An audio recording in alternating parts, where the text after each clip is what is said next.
月夜とメガネ。小川未明。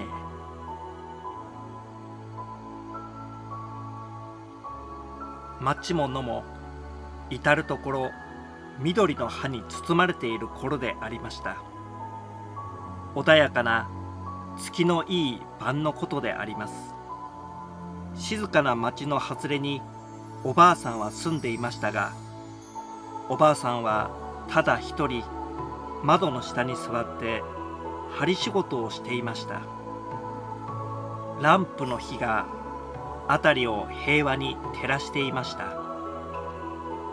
おばあさんはもういい年でありましたから、目がかすんで針のめどによく糸が通らないので、ランプの火に幾度も透かして眺めたり、またシワの寄った指先で細い糸をよったりしていました。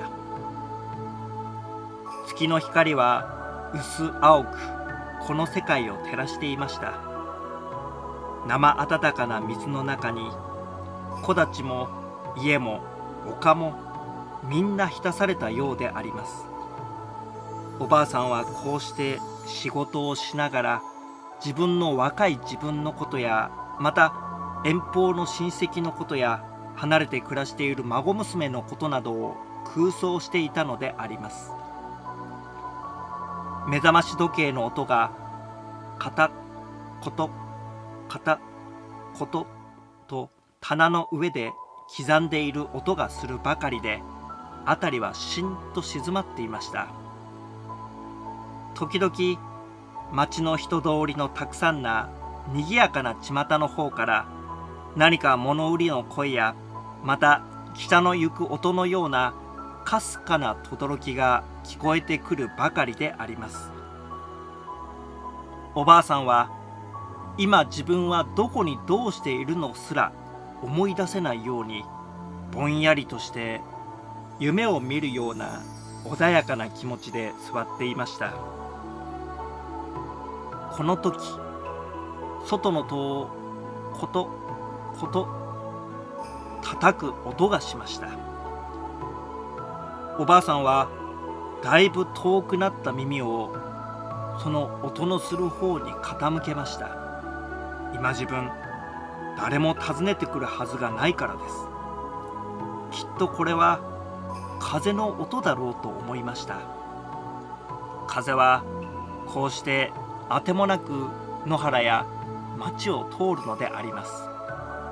すると今度すぐ窓の下に小さな足音がしました。おばあさんはいつもに似ずそれを聞きつけました。おばあさん、おばあさんと誰か呼ぶのであります。おばあさんは最初は自分の耳のせいではないかと思いました。そして手を動かすのをやめていました。おばあさん、窓を開けてくださいとまた誰か言いました。おばあさんは誰がそう言うのだろうと思って立って窓の戸を開けました。外は青白い月の光が辺りを昼間のように明るく照らしているのであります。窓の下には背のあまり高くない男が立って上を向いていました。男は黒い眼鏡をかけてひげがありました。私はお前さんを知らないが誰ですかとおばあさんは言いました。おばあさんは見知らない男の顔を見て、この人はどこか家を間違えて訪ねてきたのではないかと思いました。私はメガネ売りです。いろいろなメガネをたくさん持っています。この町へは初めてですが、実に気持ちのいいきれいな町です。今夜は月がいいからこうして売って歩くのですとその男は言いました。おばあさんは目がかすんでよく針のめどに糸が通らないで困っていた矢先でありましたから、私の目に合うようなよく見える眼鏡はありますかいとおばあさんは尋ねました。男は手にぶら下げていた箱の蓋を開きました。そしてその中からおばあさんに向くような眼鏡をよっていましたが、やがて一つのべっ甲縁の大きな眼鏡を取り出して、これを窓から顔を出したおばあさんの手に渡しました。これなら何でもよく見えること請け合いです、と男は言いました。窓の下の男が立っている足元の地面には、白や赤や青やいろいろの草花が月の光を受けて黒ずんで咲いて匂っていました。おばあさんはこの眼鏡をかけてみました。そしてあちらの目覚まし時計の数字や暦の字などを読んでみましたが、一時一時がはっきりとわかるのでした。それはちょうど幾十年前の娘の自分にはおそらくこんなに何でもはっきりと目に映ったのであろうとおばあさんに思われたほどです。おばあさんは大喜びでありました。あ、これをくれと言って早速おばあさんはこの眼鏡を買いました。おばあさんが銭を渡すと、黒い眼鏡をかけたひげのある眼鏡売りの男は立ち去ってしまいました。男の姿が見えなくなった時には、草花だけがやはり元のように夜の空気の中に匂っていました。おばあさんは窓を閉めてまた元のところに座りました。今度は楽々と針のめどに糸を通すことができました。おばあさんは眼鏡をかけたり外したりしました。ちょうど子供のように珍しくていろいろにしてみたかったのと、もう一つは普段駆けつけないのに急に眼鏡をかけて様子が変わったからでありました。おばあさんはかけていた眼鏡をまた外しました。それを棚の上の目覚まし時計のそばに乗せて、もう時刻もだいぶ遅いから休もうと仕事を片付けにかかりました。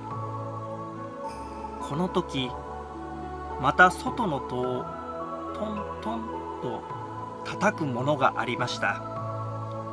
おばあさんは耳を傾けました。なんという不思議な晩だろう。また誰か来たようだ。もうこんなに遅いのに。とおばあさんは言って時計を見ますと、外は月の光に明るいけれど、時刻はもうだいぶ更けていました。おばあさんは立ち上がって入り口の方に行きました。小さな手で叩くと見えて、トントンという可愛らしい音がしていたのであります。こんなに遅くなってからとおばあさんは口の内で言いながら戸を開けてみました。するとそこには12、13の美しい女の子が目を潤ませて立っていました。どこの子か知らないが、どうしてこんな遅く訪ねてきましたとおばあさんはいぶかしがりながら問いました。私は町の香水製造場に雇われています。毎日毎日白バラの花から取った香水を瓶に詰めています。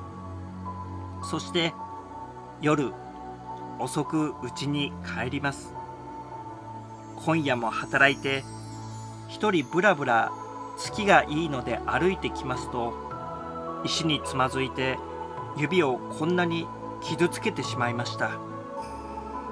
私は痛くて痛くて我慢ができないのです。血が出て止まりません。もうどのうちもみんな眠ってしまいました。このうちの前を通ると、まだおばあさんが起きておいでなさいます。私はおばあさんがご親切な優しいいい方だということを知っています。それでつい戸を叩く気になったのであります。